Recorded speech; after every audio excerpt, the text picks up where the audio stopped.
요한일서 5장 16절, 17절 말씀.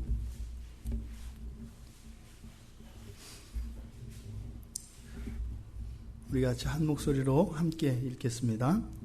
누구든지 형제가 사망에 이르지 아니하는 죄 범하는 것을 보거든 구하라. 그리하면 사망에 이르지 아니하는 범죄자들을 위하여 그에게 생명을 주시리라. 사망에 이르는 죄가 있으니 이에 관하여 나는 구하라 하지 않노라. 모든 불의가 죄로되 사망에 이르지 아니하는 죄도 있도다. 아멘. 우리가 항상 이 서신서를 읽을 때는 이 성경에 있는 모든 말씀이 온전한 하나님의 계시의 말씀인 것은 틀림없습니다만, 이 성경은 우리들을 위하여 하나님께서 주신 말씀이라는 것을 늘 염두에 두어야 합니다. 그래서 우리들이 이렇게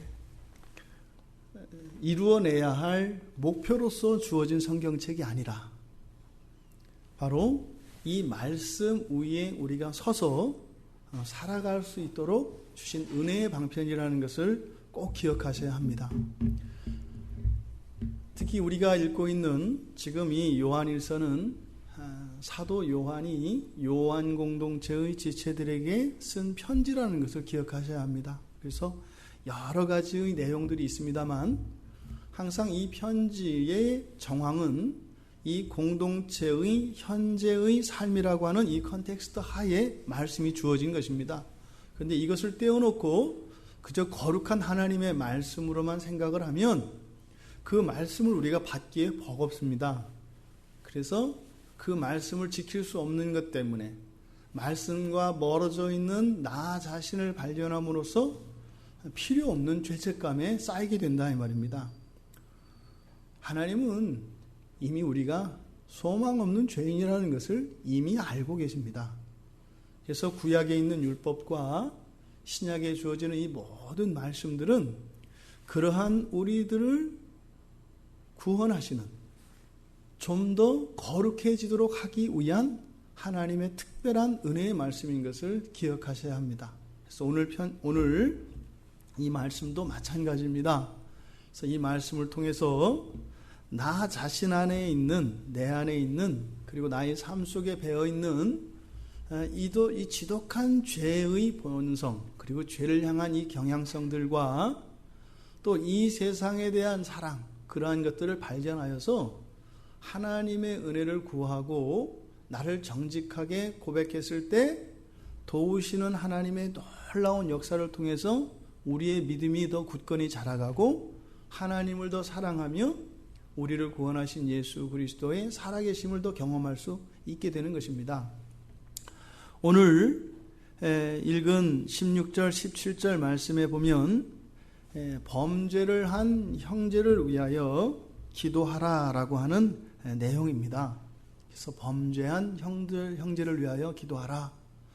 이러한 말씀이 나온 배경이 무엇이에요?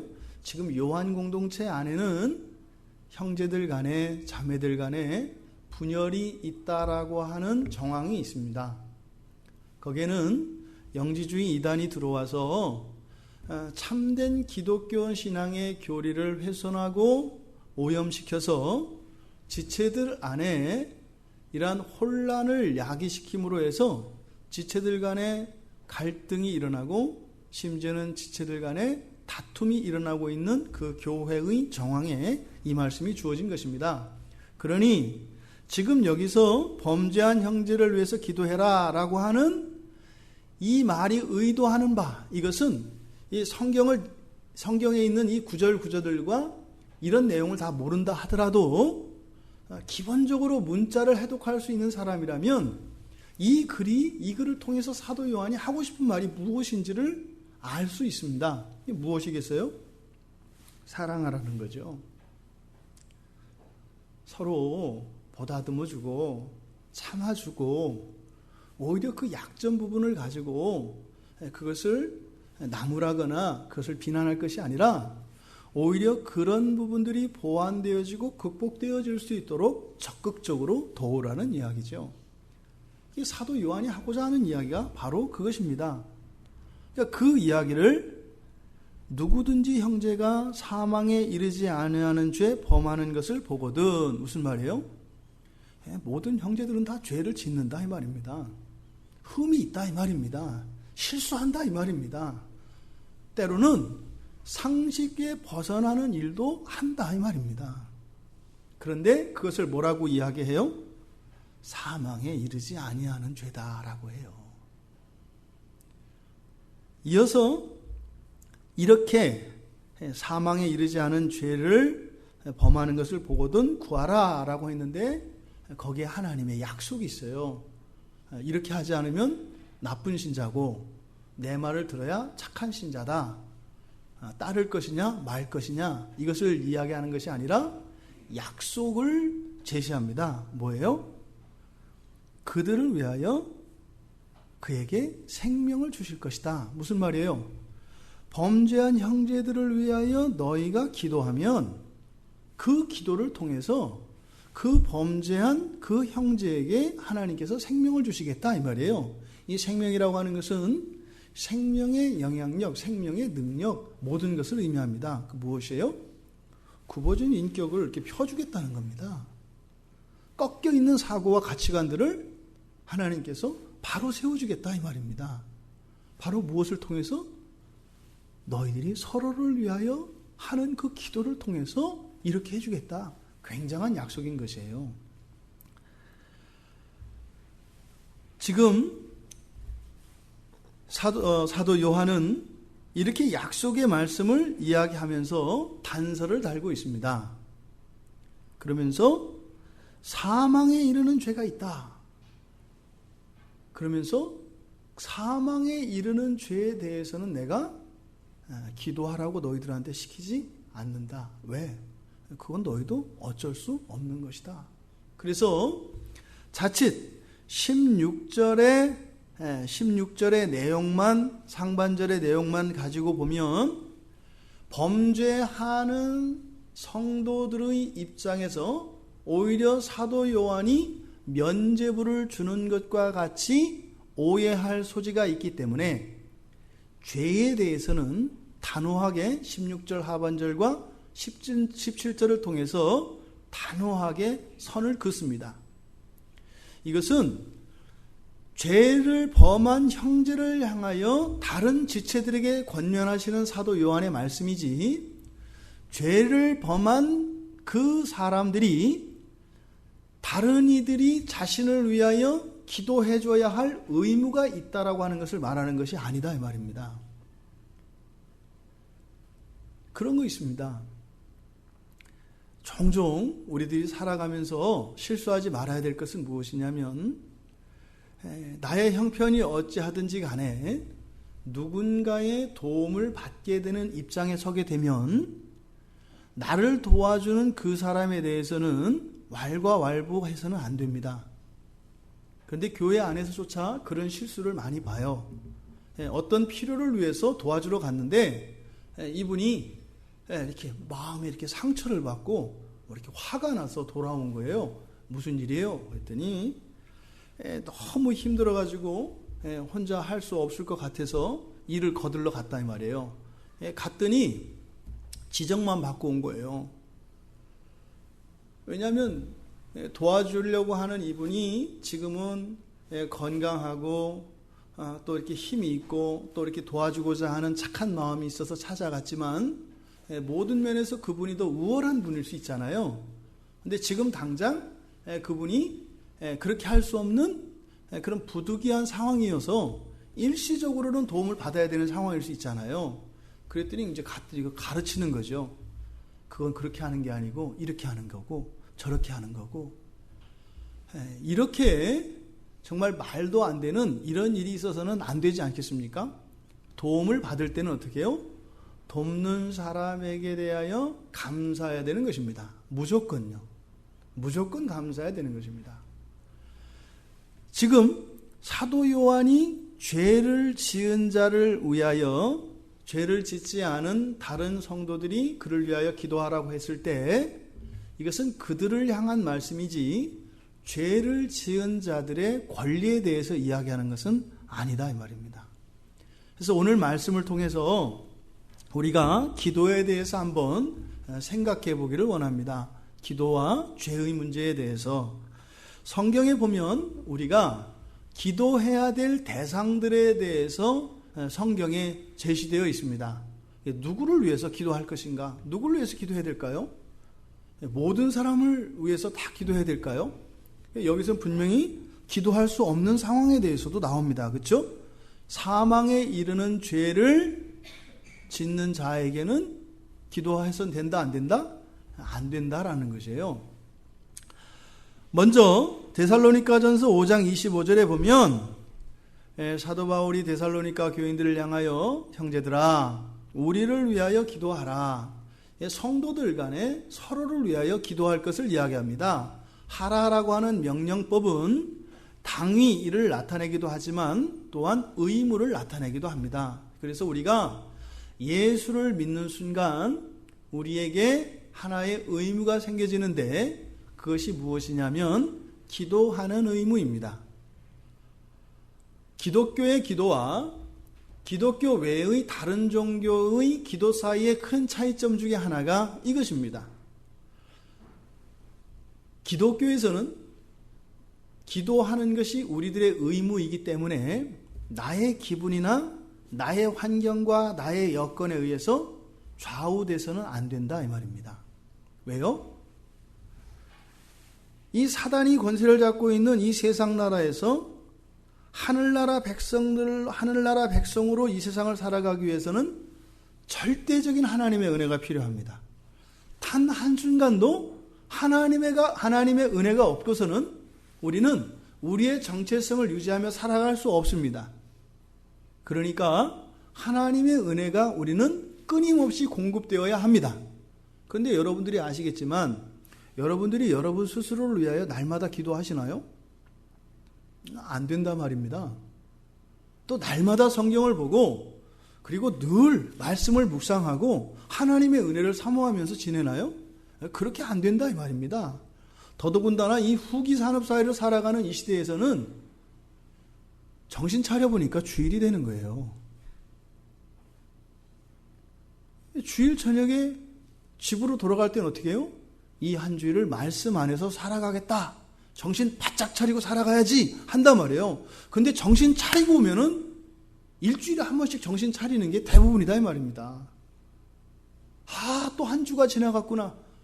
이런 고백을 10년, 20년, 30년, 40년 대부분의 성도들이 그렇게 하고 살아가요.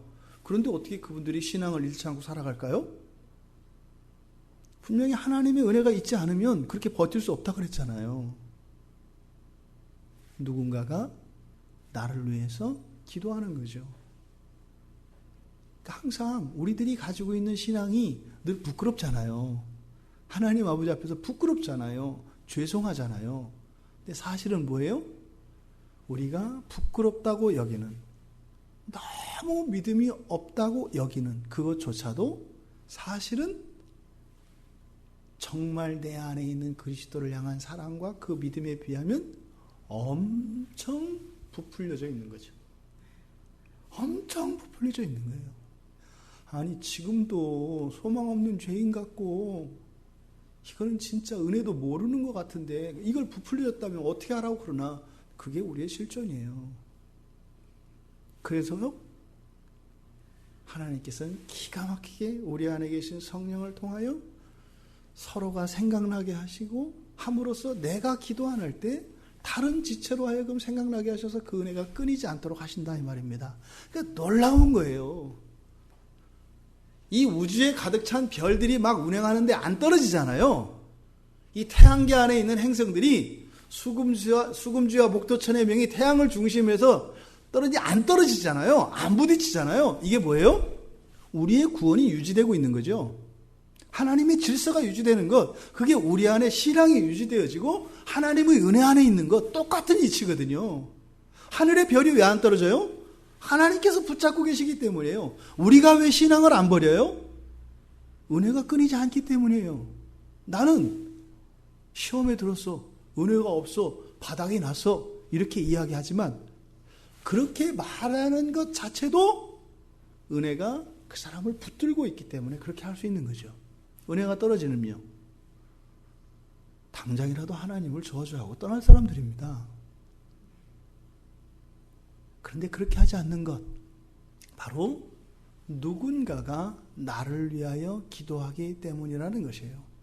근데 그 누군가가 우리에게 불안한 마음을 주지 않는 것은 이 세상 모든 사람들이 잠들고 나의 이름을 잊어버리고 나의 아픔과 현재 필요에 대하여 관심을 전혀 기울이지 않을지라도 주무시도 아니하시고 졸지도 아니하시고 나에게서 얼굴을 돌리지 아니하시며 날마다 나의 이름을 부르시며 기도하시는 분이 계시죠.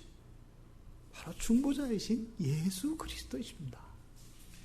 바로 예수 그리스도 그분께서는 단 한순간도 우리를 잊지 않으시고 우리를 위하여 끊임없이 성부 하나님께 중보하고 있습니다. 그러니 실제로 우리가 다른 지체들을 위하여 기도함으로써 그들에게 하나님의 은혜가 주어지는 것은 우리의 공로라기보다는 그리스도 예수, 중보자 되신 예수 그리스도에게 부어진 그 은혜가 우리에게 나뉘어져서 경험되어지는 것에 불과한 것이죠. 그리스도 없는 또 다른 은혜를 우리가 하나님으로부터 구할 수 있는 것이 아니라 그리스도 예수 안에, 중보자 예수 안에 있는 그 은혜에 기도하는 자가 참여하게 되는 것이죠. 그러니까 기도하는 것이 의무입니다 라고 이야기했습니다만 결국에는 무엇이에요? 그것을 통하여 하나님의 영광에 참여하게 하는 것입니다. 우리 그리스도인들은 그래서 우리 성도들을 위하여, 서로를 위하여 늘 기도해야 합니다. 그래서 은혜가 있던 없던 기도할 마음이 있던 없던 수리수리 마수리 주문을 외우는 것처럼 성도들의 이름을 부르면서 기도하시면 돼요. 왜요? 모든 것은 중보자께서 그것을 불완전한 것을 완전으로 바꿔주시기 때문이에요. 아이고 내가 이렇게 기도해가지고 이게 기도라고 할 수가 있나? 난 아무 생각도 없고 그냥 줄줄줄줄 외우는데 만약에 그 기도에 의해서 은혜가 좌우된다면 안 될 거 틀림없죠. 그런데 무엇이에요? 그것조차도 하나님께서 완전한 기도로 받으시는 것은 그리스도 예수를 통하여 그 기도가 성부께 올려지는 것이기 때문입니다. 그래서 어떤 상황 속에서도 우리는 성도들을 위하여, 지체들을 위하여, 여러분 가족들을 위하여 기도해야 하는 것입니다. 특별히 자녀들을 둔 부모라면 반드시 자녀들을 위해서 기도해야 되는 것입니다. 앞서 말씀드린 것처럼 아이쿠 내가 기도 안 했으니까 우리 애들은 복을 못 받았겠네, 은혜가 없었겠네, 그 얘기하는 게 아니라는 거지요. 뭐예요? 중보자 예수 그리스도의 영광과 그 기쁨에 참여하게 하려는 것이에요. 그렇게 해서 어떻게 해요? 점점점 그리스도를 닮아가도록 하려는 것입니다. 그래서 에베소 6장 18절에서도 성도를 위하여 구하라 라고 말씀을 합니다. 이어서 마태복음 5장 44절에 산상수훈에서 예수님께서 말씀을 하실 때 박해하는 자를 위하여 기도하라. 이게 뜨아하는 겁니다. 지체들을 위해서 기도하고 사랑하는 가족들을 위해서 기도하고 자녀들을 위해서 기도하는 거 동의된다 이 말입니다. 또 내가 잘못했다는 거 알겠다 이 말입니다. 근데 박해하는 자를 위하여 기도하라. 누구예요? 보기 싫은 사람이에요. 아무 이유 없이 나를 힘들게 만드는 사람이에요. 심지어는 저 사람 때문에 내가 이 공동체 안에 있는 게 너무 힘들게 하는 그 사람을 말하는 거예요. 심지어는 내 신앙마저도 저 사람 때문에 버리고 싶을 것 같은 그런 사람들을 말하는 거예요. 이게 박해하는 자입니다.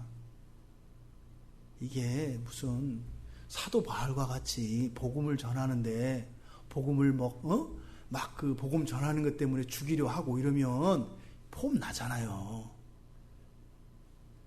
근데 우리는 사소한 게 더 힘들다니까요. 여러분들도 그렇잖아요. 주님을 위해서 죽을 자신은 있는데 나를 미워하는 어떤 지체들에게는 여러분들이 굽힐 수 없잖아요. 그러니까 비교할 수 없을 정도로 큰 일이고 작은 일인데 우리는 그 작은 일을 할 수 없다 이 말입니다. 여기서 이 박해하는 자라고 했을 때 우리가 적용할 때는 그래서 우리 생활 속에 적용을 해야 됩니다. 그게 더 훨씬 어려워요. 왜? 실제로 그리스도의 영광을 위하여 우리의 신앙을 부인하지 않으며 죽을래? 예수를 부인할래? 둘 중에 하나의 선택의 요구가 왔을 때 마치 스데반의 목에 칼이 왔을 때 신앙을 부인하지 않게 하는 것은 내 안에 있는 죄와의 싸움이라기보다는 공중권세 잡은 마귀와의 싸움입니다. 그 싸움은 내가 이길 수 없어요. 그런 큰 싸움은 성령께서 싸워주셔서 성령께서 그 순간에도요 어떻게 해요? 해와 같이 활짝 웃을 수 있게 해주신다 이 말이에요. 그래서 우리가 정작 싸워야 될 싸움은 무엇이에요? 우리 안에서 역사하는 이 죄와의 싸움입니다. 그러니 우리의 생활 속에서 서로 화해할 수 없고 내가 포용할 수 없고 사랑하기는 고사하고 미워하지 않을 수 없는 그런 이들을 위하여 기도하라고 말씀하고 계시는 것이에요. 왜요? 아까 말씀을 드렸잖아요. 그렇게 기도하면 그런 사람이 어떻게 된다고요? 바뀐다고요. 그런 사람이 바뀌면 누구에게 유익이 돼요? 나에게 유익이 돼요. 그러니까 하나님은 그런 거예요. 너 그 사람하고 함께 지내려면 너무 힘들지 않냐? 그 사람이 좀 바뀌어야 되지 않겠니? 그 사람을 좀 바꾸자. 그러면 우리 뭐라고요? 아니에요. 저 못된 인간은 바뀌면 안 돼요. 내가 힘들더라도 참을게요. 그냥 저렇게 못된 성품으로 살다가 그렇게 아주 고모양으로 살다가 그렇게 가게 내버려 두세요. 절대 저 사람이 회개해서 착한 사람이 되면 안 돼요. 왜요? 그럼 내가 미워할 수 없잖아요. 하나님의 관심은 우리에게 있어요. 핍박하는 자가 고쳐지는 게 있는 게 아니라 우리에게 있어요. 우리 주변에 핍박하는 자가 있으면 우리가 너무 힘들거든요. 너무 아프거든요. 고통스럽거든요. 그러니까 하나님은 어떻게 해요? 그 근본적인 문제를 고쳐주시려고 하는 거예요. 그래서 그들을 위해서 기도하라는 겁니다. 또한 성경은 병자들을 위해서 기도하라고 이야기합니다. 잘 아시는 바와 같이 야고보서 5장 16절에 보면 병자를 위하여 우리가 기도했을 때 그런 병자들이 고침을 받는다고 약속을 합니다. 또 구약에서도 여로보암이 하나님의 사람인 스마야에게 자신의 그 마른 손을 회복시켜 주도록 기도합니다. 그랬을 때 하나님께서 어떻게 해요? 의인의 기도는 능력이 있습니다. 이 의인은 누굴 말해요? 죄 없이 사는 사람, 훌륭한 신자, 이걸 말하는 게 아니죠. 누구예요? 예수 그리스도를 주라 고백하는 사람들이에요. 예수 그리스도를 주라 고백하는 자들의 기도는 능력이 있다는 겁니다.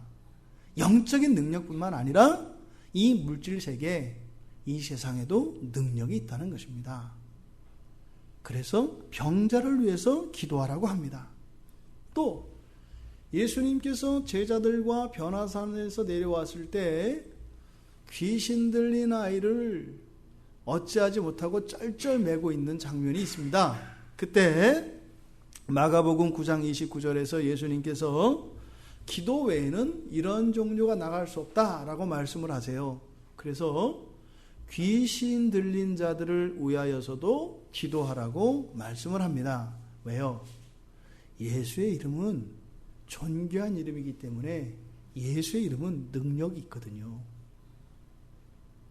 상담을 해서 고쳐지는 게 아니라 예수의 이름으로 고쳐진다고 성경은 이야기를 합니다.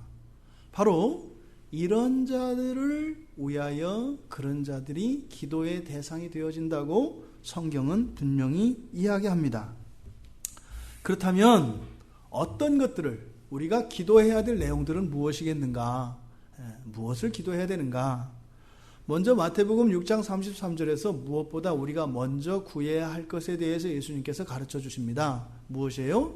먼저 그 나라와 그의 의를 구하라는 것이에요. 이것은 우리의 정체성에 대한 재확인입니다. 우리가 이 세상을 살아가고 있고 지금 완성되지 않은 하나님 나라에 있음으로 인해서 우리가 양쪽에 끼인 존재와 같이 되었지만 우리는 어떤 자들이다? 하나님 나라의 백성들이다라는 것을 잊지 말라는 것이에요. 그러면 이 방향 설정이 잘못되어지면 우리가 구하는 모든 것들이 오히려 우리에게 해가 되어질 뿐만 아니라 하나님의 영광을 가리는 것이 되기 때문에 가장 먼저 이 방향에 대해서 예수님께서 말씀을 하신 것입니다. 그러면 우리가 어떤 기도들을, 어떤 내용들을 기도해서 그 기도를 통하여 우리에게 유익이 있겠는가? 사도행전 8장 22절에 보면 너의 이 악함을 회개하고 기도해라 라고 이야기를 합니다. 이것은 구약에 보면 우리가 죄에 대하여 회개를 합니다. 깨달은 거죠. 그리고 이 죄에 대해서 돌이킬 것을 하나님께 고백을 합니다. 그리고 나서 무엇을 해요? 제물을 드립니다. 그래서 제물을 드림으로써 속죄가 이루어져요. 근데 신약에서는 이 속죄가 어떻게 이루어져요? 회개를 통하여 그리고 기도를 통하여 속죄가 이루어진다는 것입니다. 그러니까 굳이 구약과 신약에서 우리가 이 속죄의 문제와 관련하여 대조를 해보자면 구약에서는 회개와 속죄의 제사를 통해서 우리의 죄가 사하여졌는데 신약에서는 무엇이에요? 바로 회개와 기도를 통하여 속죄가 이루어진다 이 말입니다. 그런데 이 속죄는 언제 이루어진 거예요? 바로 예수 그리스도의 십자가 사건에서 우리의 죄가 다 용서되어진 것이죠. 그런데 그것이 개인들에게 적용되어지고 실제화되어지는 것은 바로 회개와 기도를 통하여 우리에게 그 속죄가 임한다는 것입니다. 속죄가 임하면 어떻게 될까요? 우리의 마음속에 평화가 있고 우리의 영혼이 더욱 거룩해지며 순결해지고 우리의 마음이 깨끗한 마음으로 바뀝니다. 바로 이 기도는 회개와 함께 우리의 속죄가 예수 그리스도를 통하여 이미 십자가에서 이루어진 그 속죄의 능력이 우리에게 임하게 하는 그런 은혜의 수단이다라는 것을 알 수 있습니다. 그래서 앞서 야고보서 5장 16절을 거론하였지만 거기서 병 고치는 문제와 함께 서로 죄를 고백할 것에 대해서 이야기를 합니다. 이것이 이제 캐톨릭에서는 사제들에게 죄를 고백함으로써 이 죄가 용서되어지는 근거로 사용되어지고 또 우리 개신교 교회 안에서 잘못 적용되어지고 있는 부분이기도 합니다. 제가 얼마 전에 마음 아픈 이야기를 들었는데요. 저도 사실은 아직 이렇게 마음이 되게 아파서 아직 해결되지 않은 부분이에요. 어떤 성도가 교회 안에서 죄를 졌습니다. 근데 그 죄를 모든 성도들 앞에 나와서 마치 캐톨릭에서 하는 것 같은 사제 앞에서 하는 고해성사를 공동체 앞에서 하라고 했다는 거예요. 이게 북한 공산당들이 사용했던 방식이거든요. 자아 비판이라고 합니다. 개신교에서의 속죄의 방식은 그런 방식이 아니에요. 근데 그렇게 하시는 그 목사님이 지향하는 게 뭐냐면 그게 청교도 신앙이고 개혁 신앙이라고 가르치면서 이렇게 해야 교회 공동체가 온전한 교회라고 가르쳤다는 거예요. 아직까지 저는 그걸 이해를 못하겠어요. 지금 굳이 그 말씀의 근거 구절을 삼는다면 바로 이 구절을 근거 구절로 삼을 수가 있어요. 그래서 성도들은 어떻게 해요? 교회 안에서 모든 죄에 대해서 항상 정직하게 다 교회 앞에 고백해야 된다. 그렇지 않아요. 이거는 예수님 오신 신약 교회에 대한 이해가 바르지 않기 때문에 오는 오해입니다. 지금은 이 교회라고 하는 것, 예를 들어서 이 예배당과 교회가 동일시되어질 수 없는 것이죠. 또 이 예배당 밖에는 교회가 없다라고 해서는 안 됩니다. 교회는 공간 안으로 제약되어지지 않습니다. 이미 이 세상에 하나님 나라가 임했기 때문이에요.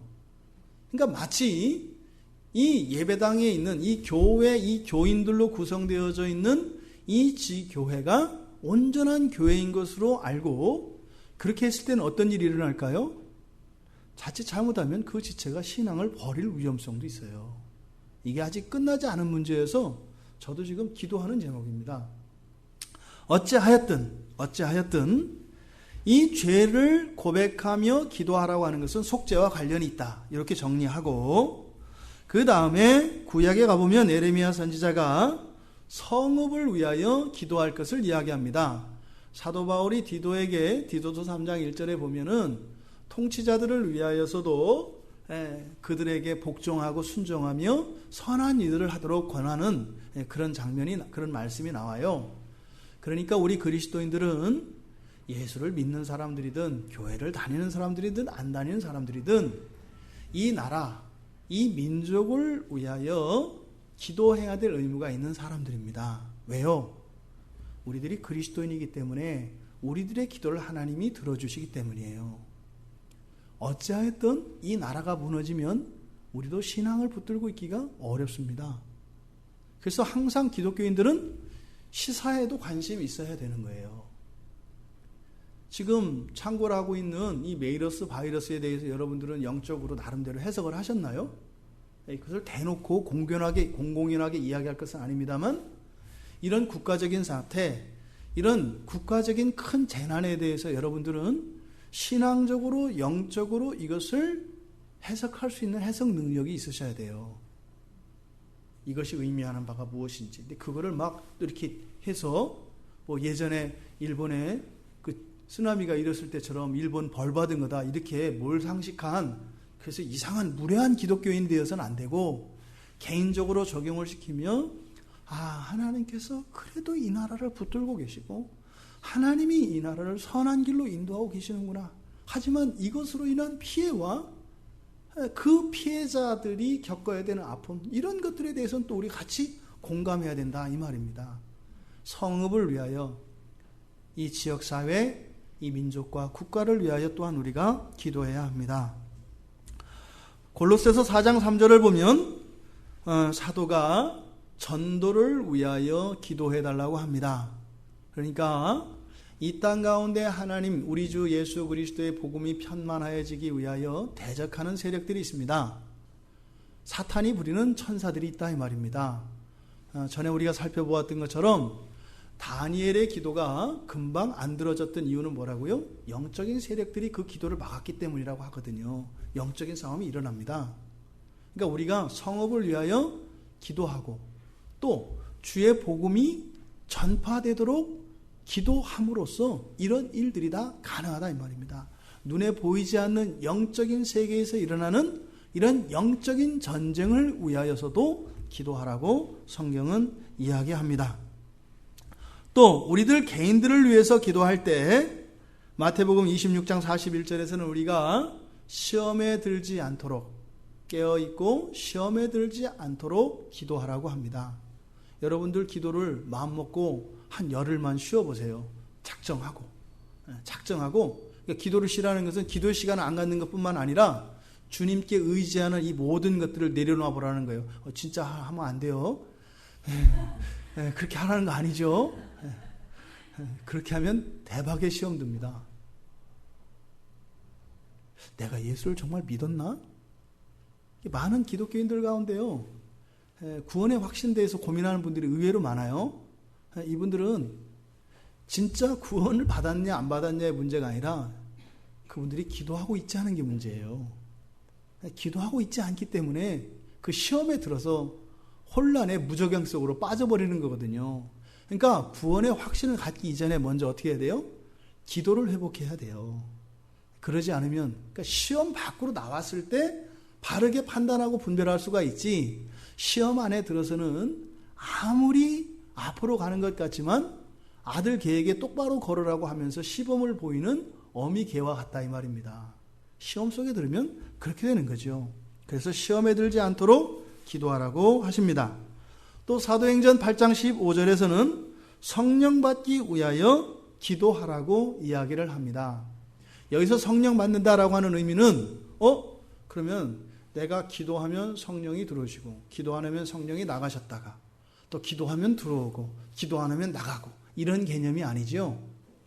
여러분들의 영혼은요 계속 자라갑니다. 더 아름다워져 갑니다. 이것을 육체의 유비를 통하여 우리가 깨달을 수 있는데 젖먹이 아이가 포만감을 느끼기 위해서 먹어야 되는 음식의 양과 청소년들이 포만감을 느끼기 위해서 먹어야 되는 음식의 양은 다르지요. 그래서 이 포만감이라고 하는 것은 충만한 상태, 지복의 상태를 이야기한다면 우리의 영혼은 계속 자라기 때문에 더 큰 은혜가 필요해요. 또 이 영혼의 식성이 보통이 아니거든요. 우리의 탐식을 보면 알 수 있지 않겠어요? 우리의 육신의 탐식도 이런데 우리의 영혼은 오죽하겠어요. 신령한 은혜에 대해서 하나님의 은혜에 대한 그러한 신령한 탐식이 있다 이 말입니다.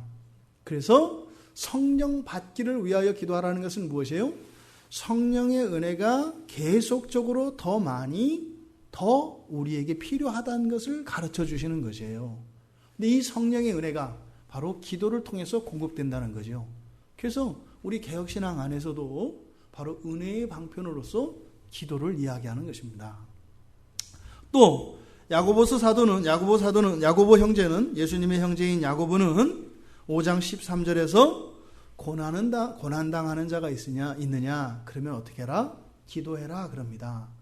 그러니까 우리의 현실의 고난, 고충, 필요 이 모든 것들을 위하여 기도하라고 성경은 우리에게 교훈합니다.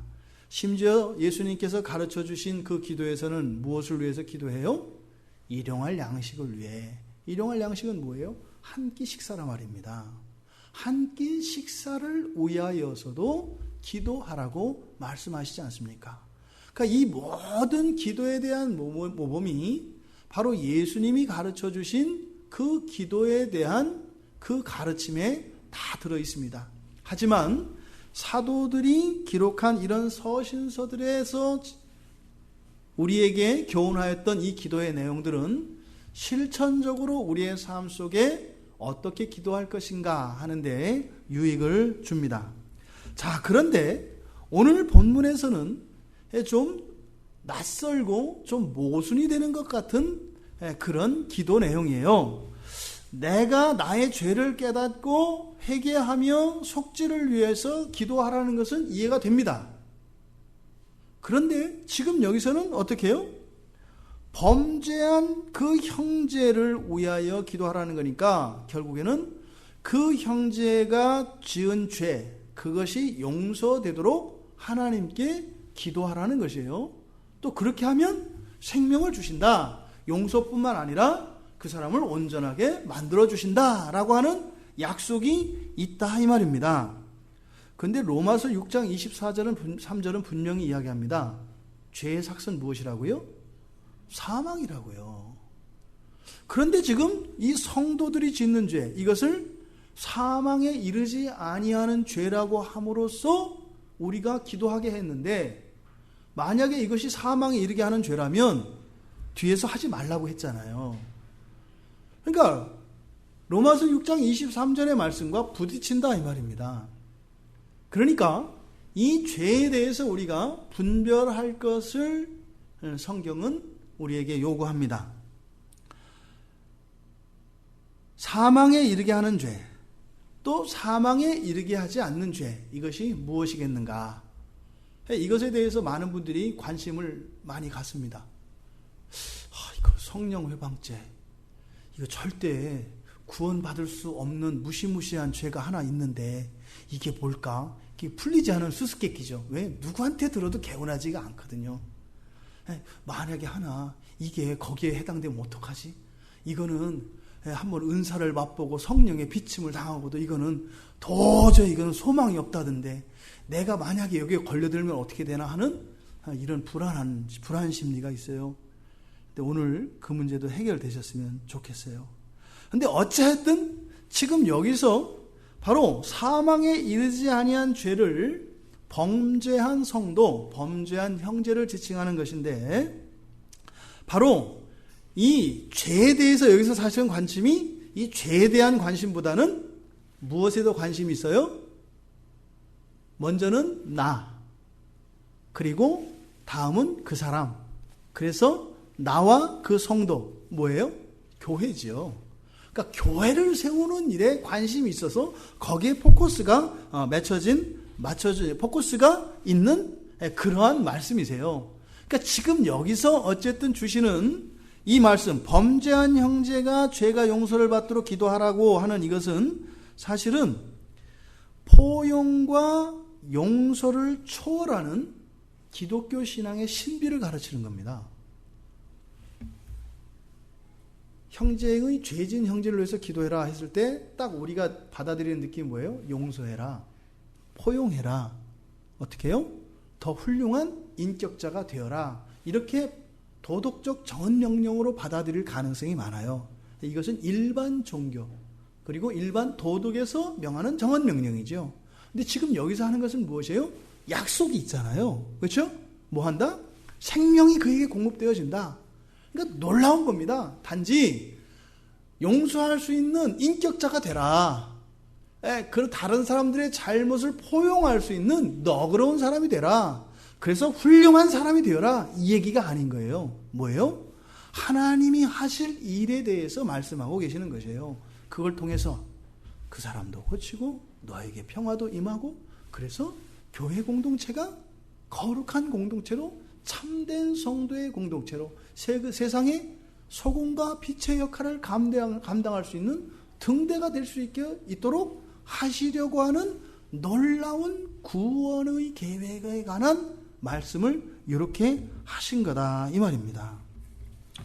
여러분, 어쨌든 이 본문에서 사도가 거론했으니까 용서되는 죄, 용서되지 않는 죄, 이 부분은 우리가 짚고 넘어갈 수 있기를 바랍니다. 먼저 용서받지 못하는 죄, 사망에 이르게 되는, 이거는 도저히 이제는 하나님이 포기하시는 것과 같은 죄, 이게 도대체 뭐냐? 이게 뭐냐? 구약에서 먼저 거론이 됩니다. 민수기 15장 30절과 31절에 보면 고의로 죄를 범하는 자예요. 고의로. 이게 무엇이에요? 이게 하나님이 싫어하실 것을 알고 하나님이 정말 싫어하시는 걸 알면서 죄책감도 없이 어떻게 해요? 아주 악의적으로 하나님에 대하여 하나님을 골탕 먹이려고, 하나님 한번 당해보라고 짓는 죄를 여기서는 돌이킬 수 없는 죄라고 민수기 15장에서는 이야기합니다. 그래서 이것을 여호와를 비방하는 자라고 해요. 제가 시험에 들어봐서 알거든요. 저도 하나님한테 적극적으로 막 불만을 품고 대들어본 적이 있거든요. 안 시원해요. 하긴 하는데요. 그것과 함께 뭐냐면 내 마음속에 더 큰 죄책감이 쌓여요. 그러니까 마치 자해하는 것과 같아요.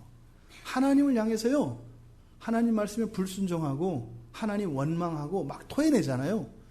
일시적으로 술 좋아하시는 분들이 술 먹었을 때 일시적으로 이렇게 머리가 마비돼 가지고 오는 어떤 유익이 전혀 없어요.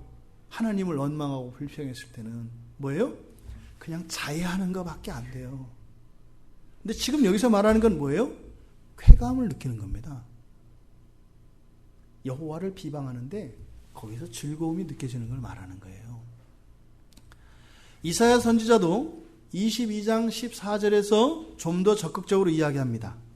12절에서 14절 말씀을 보면 그날에 주 만군의 여호와께서 명령하사 통곡하며 애곡하며 머리털을 뜯으며 굵은 배를 띠라 하셨거늘 너희가 기뻐하며 즐거워하여 소를 죽이고 양을 잡아 고기를 먹고 포도주를 마시면서 내일 죽으리니 먹고 마시자 하였다.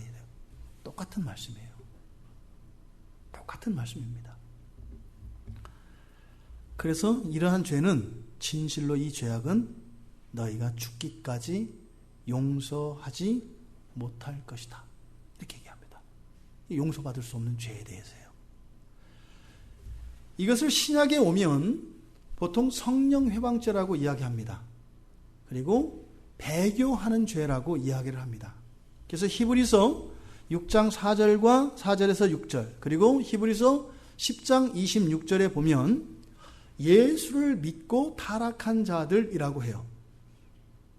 여기서 타락이라는 것은 뭐예요? 교회 안 나오는 사람을 말하나요? 이렇게 하면 좋아요. 절대로 못 떠나요. 그죠? 왜? 교회 이제 한번 주일날 빠지기만 하면 이거는 성령을 회방하는 죄가 돼서 이거는 성령도 구원하지 못하시는 죄가 된다. 이렇게 하면 어떻게 되겠어요? 아마 교회 빠지는 사람은 없을 겁니다. 믿음이 있는 사람이라면 겁나서라도 오지 않겠어요? 그 얘기하는 게 아니죠. 구약과 연속성이 있습니다. 마태복음 12장 31절 32절을 보면 성령을 모독하고 말로 성령을 거역하면 이 세상과 오는 세상에서도 사하심을 얻지 못할 것이다 라고 해요. 성령이시든 예수님이시든 성부 하나님이시든 다 하나님입니다. 바로 하나님이 살아계신 것을 알고 또 내가 죄인인 것을 알고 또 나를 위하여 예수 그리스도께서 십자가에 못 박혀 죽으신 것을 믿고 그리고 나서 예수 그리스도를 적극적으로 부인하며 그 그리스도의 영광을 가리는데 기쁨과 만족을 느끼는 사람들, 이 사람들을 말합니다. 그 사람들은 돌이킬 수 없습니다. 이런 질문을 할 수가 있어요. 아, 목사님, 그러면 그렇게 했다가 마지막 순간에 돌이킬 수 있잖아요. 네, 있죠. 그래서 언제요? 그 개인의 구원에 대해서 우리가 그래도 최종적으로 짐작할 수 있는 것은 언제예요? 죽는 순간이에요. 죽는 순간까지 우리는 포기할 수 없어요. 지금은 저렇게 성령을 회방한 죄, 정말 사망에 이르는 용서받을 수 없는 죄인인 것 같지만 우리들은 어떻게 해요? 하나님께서 이 사람을 바꾸실 수 있다라고 하는 그 소망 안에서 모든 사람들을 우리는 대해야 돼요.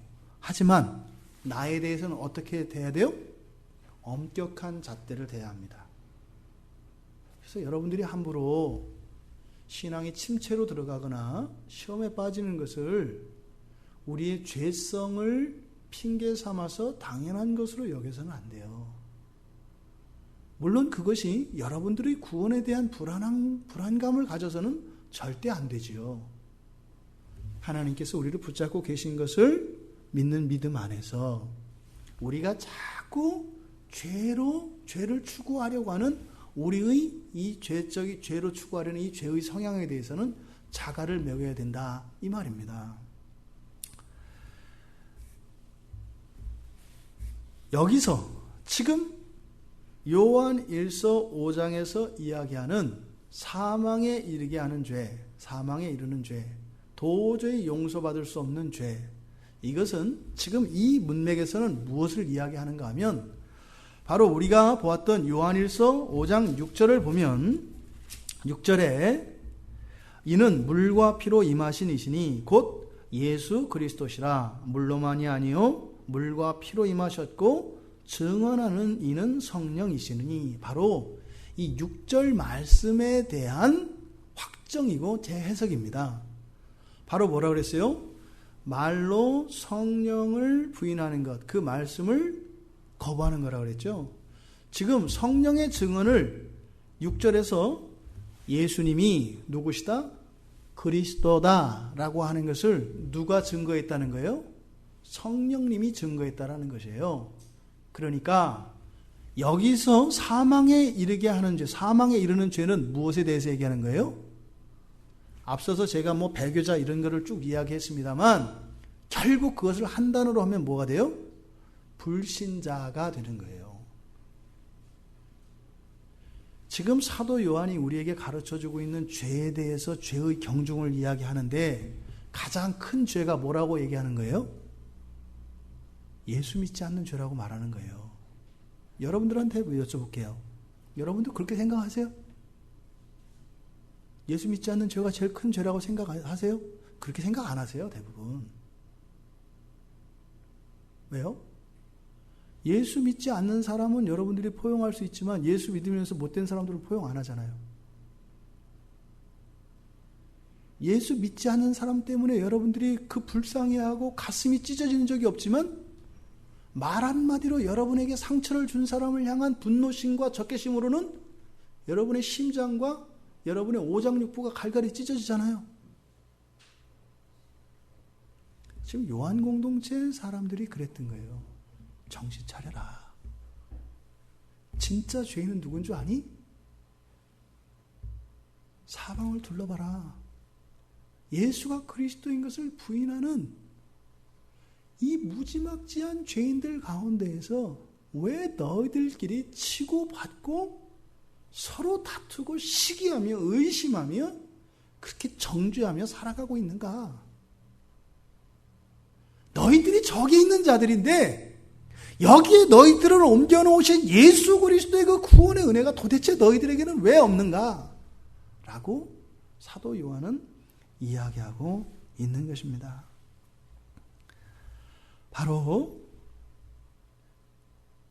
여러분들이 지금까지 보았던 잔인무도한 모든 살인자, 강도, 사기 이 모든 것들을 합한 것보다 더한 죄인이 누구예요?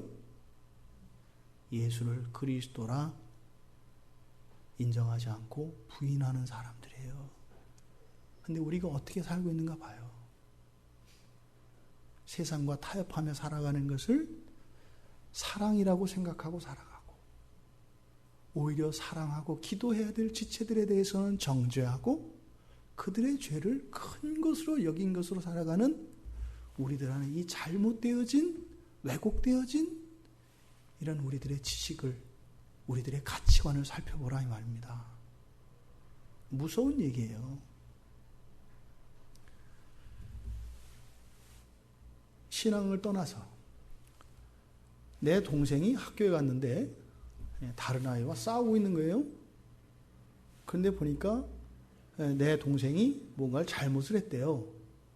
그래서 그 아이가 화가 나서 때린대요. 엄청 맞고 있는 거예요. 그런데 제가 형이 돼가지고 못 말리는 거예요. 왜요?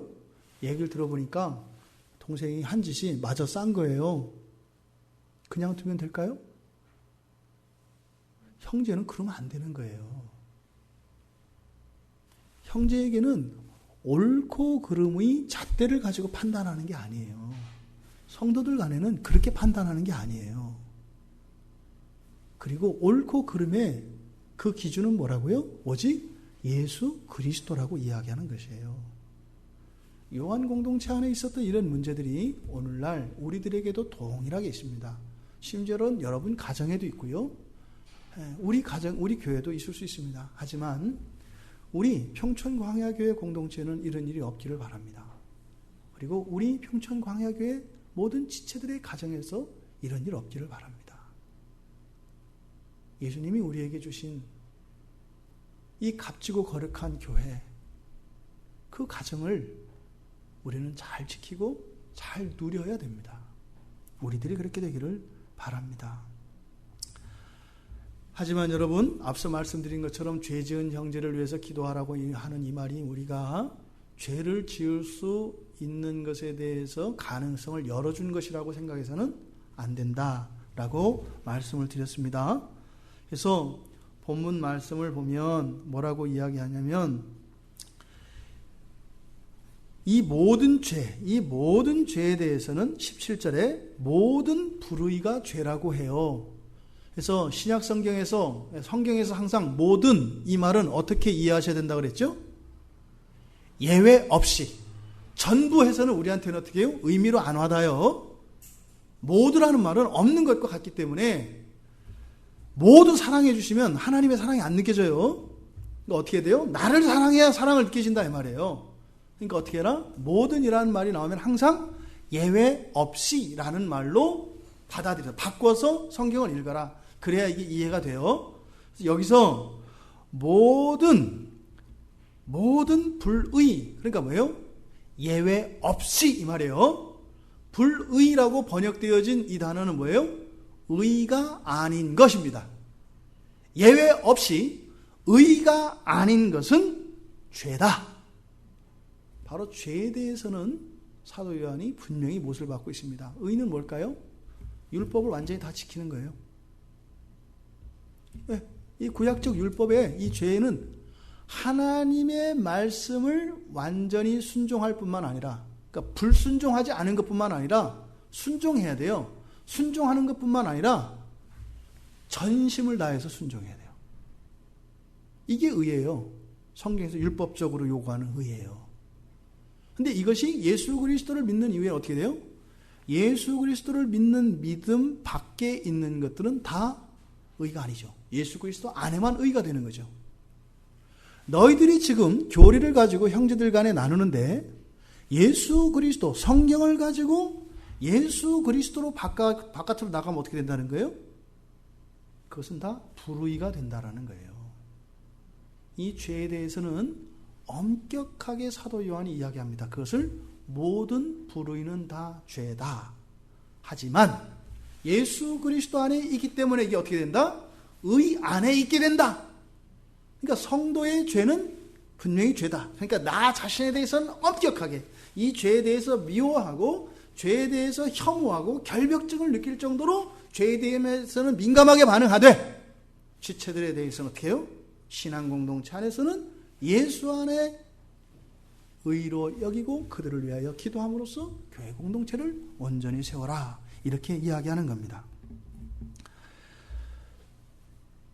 사도는 이 성도들이 죄를 짓는 문제를 통해서 더 거룩하게 되어지는 기독교의 신비를 이야기해 줌과 동시에 죄에 대하여, 의에 대하여 잘못 가지고 있는 이런 교리적 지식으로 인해서 교회의 공동체가 분리되는 것으로 인하여 마음 아파하고 있습니다.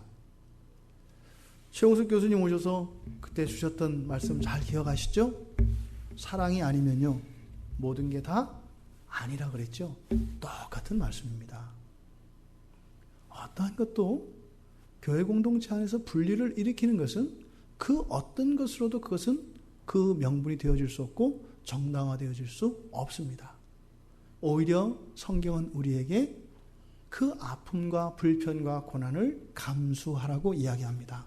단 소극적으로 감수하고 당하는 것이 아니라, 수동적이고 피동적인 것이 아니라 오히려 적극적으로 그 고난에 참여하라고 합니다. 그 불편을 또 안으라고 이야기합니다. 그래서 어떻게 해요? 기도하라고 합니다. 그래서 오히려 그것을 통하여 새롭게 하시는 놀라운 하나님의 은혜를 누리라고 오늘 성경은 우리들에게 교훈하고 있습니다. 예수를 믿고 구원받은 신자들도 여전히 죄성이 내재되어 있습니다. 그래서 연약한 사람이라는 것을 잊어서는 안 됩니다. 우리들에게 잘못되어진 마음이 있어요. 우리는 죄를 미워하고 지체들을 긍휼히 여겨야 합니다. 그런데 오히려 지체들의 책임을 요구하고 또 그들의 삶을 싫어하고 나의 죄는 가볍게 여기는 것입니다. 바뀌어야 합니다. 나의 죄에 대해서는 예민하게 그리고 혐오하되 다른 지체들의 죄와 허물에 대해서는 적극적으로 기도함으로 그들을 도울 수 있는 성도가 되라고 사도 요한은 우리들에게 이야기를 합니다. 우리 평촌광야교회는 그래서 이렇게 되기를 바랍니다. 죄 많은 사람, 허물이 많은 사람 다 와도 좋다 이 말입니다. 왜요? 우리가 그거를 함께 포용하고 용서할 뿐만 아니라 그들을 위해서 기도함으로써 하나님께서 그들을 온전하고 거룩한 사람으로 바뀌어지는 일들이 이 안에서 일어날 겁니다. 그 일은 또한 나부터, 우리 가정부터 그 수혜자가 되어질 것입니다. 현재 우리의 삶 속에 있는 부조리들과 이러한 악들이 우리들의 서로의 기도를 통하여 반드시 극복되어지고 회복되어지며 오히려 그것으로 인하여 구원의 하나님을 찬양하게 되는 일들이 일어날 걸로 믿습니다. 바로 사도 요한이 죄를 지은 형제들을 위하여 기도하라라고 하는 내용은 바로 놀라운 내용입니다. 인격자가 되어라? 아닙니다. 오히려 너희들이 그 아픔과 불편을 감수하고 사랑으로 그들을 위하여 기도할 때 내가 모든 것을 해결해 줄 뿐만 아니라 너희 마음속에 있었던 상처들도 오히려 더 큰 은혜로, 또 너희들을 괴롭히는 그 사람들도 오히려 다른 이들에게 선한 영향력을 끼치는 사람들로, 그래서 우리 주변을 돌아보면 하나님이 하시는 그 일들이 지체들 안에서 확인되어지는 그런 일들을 내가 이루겠다라고 하는 약속인 줄 믿으시기 바랍니다. 우리들 안에는 그것에 대해서 거부감이 있다는 거예요. 예수 안에서, 성령 안에서 믿음으로 우리가 함께 나아가며 우리 평촌 광야교회에서 사도 요한이 요한 공동체에 주었던 이 말씀이 참된 진리였다는 것을 경험하는 우리 모두가 되기를, 또한 여러분들의 가정이 되시기를 주님의 이름으로 축원드립니다. 우리 말씀을 생각하며 잠시 기도하겠습니다. 하나님, 죄를 범한 대개 나라와 권세와 영광의 아버지께 영원히 있사옵나이다.